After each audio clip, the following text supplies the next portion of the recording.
My grandmother and I find a penny in the floor of the homeless shelter that my family's staying in. Only we don't know that it's a homeless shelter. We think that it's a hotel with lots of rats. And I hold this penny in the palm of my hand, and it's sticky and rusty, but it feels like I'm holding a fortune.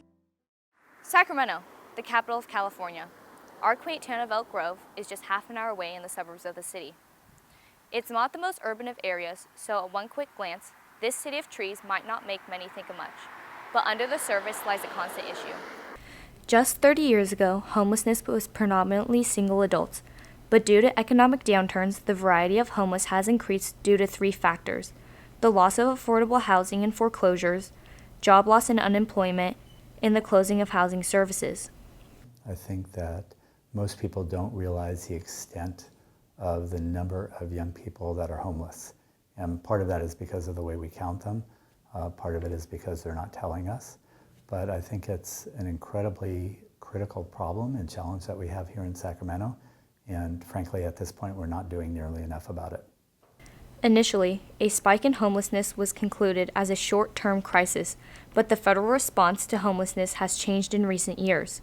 A strategy implemented was based on the theory that people experiencing homelessness would progress through a set of interventions that would immediately lead to housing. The reason youth homelessness is a continuing issue is because of poverty in the economy.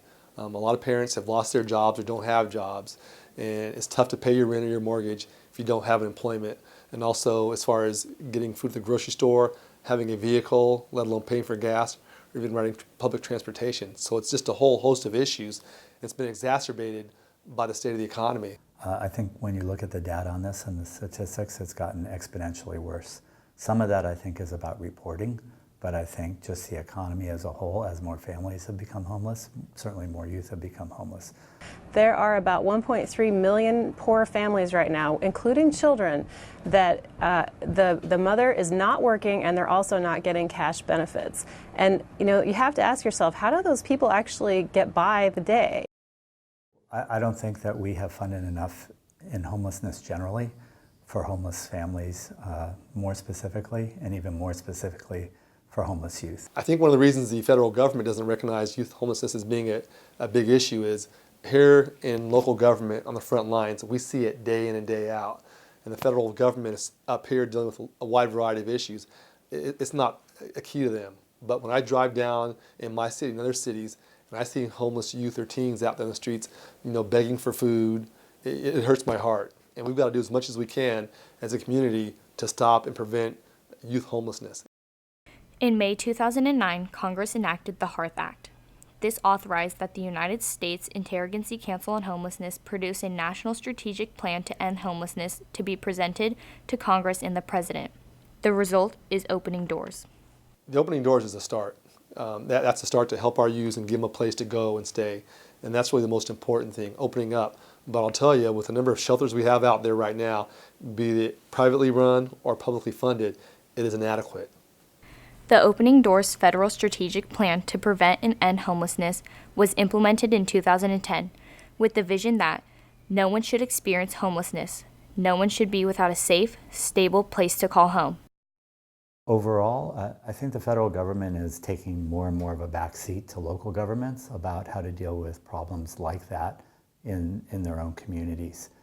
Certainly we would love resources to come from the federal government, but I think at the local level, we know best about how to deal with the problems and how to solve some of these problems. I think that we, as a community, struggle to support our youth, just in general.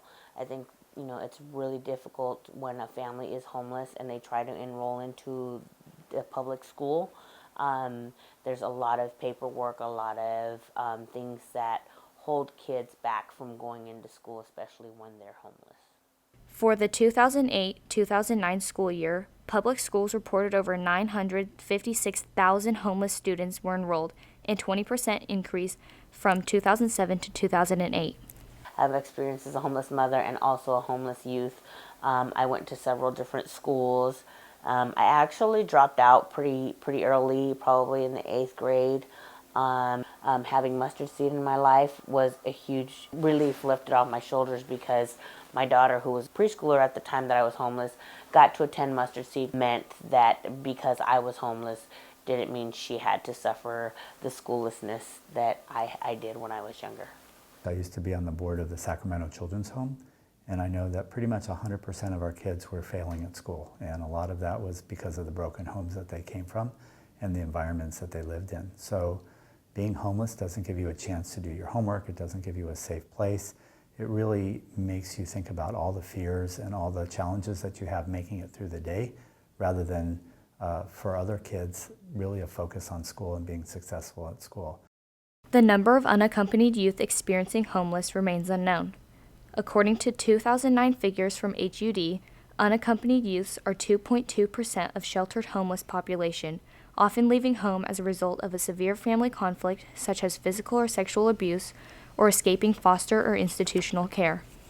With homelessness, there's a lot of intersections between racism, and especially in the LGBT population, they're disproportionately represented. 40% of homeless youth are LGBT. Research also shows that abuse and neglect affect a youth's behavior and ability to learn. It's through a set of unfortunate circumstances, and it really could happen to anybody. You know, just to think, if your father or mother lost their job and didn't have any resources, where would you be at? So it's very easy to have that shoe be on our foot. So we're fortunate. Although the Opening Doors Act is a step in the right direction, there's still more to do. Little effect has taken place and the results have been spare. The initiative proves that the federal government has not done enough to help with the local governance. The alarming numbers of youth homeless remains undermined. This is the future generation, and they can't be left out or forgotten. Let the Opening Doors Act be a starting point, but more instituted if all children are to be safe and secure.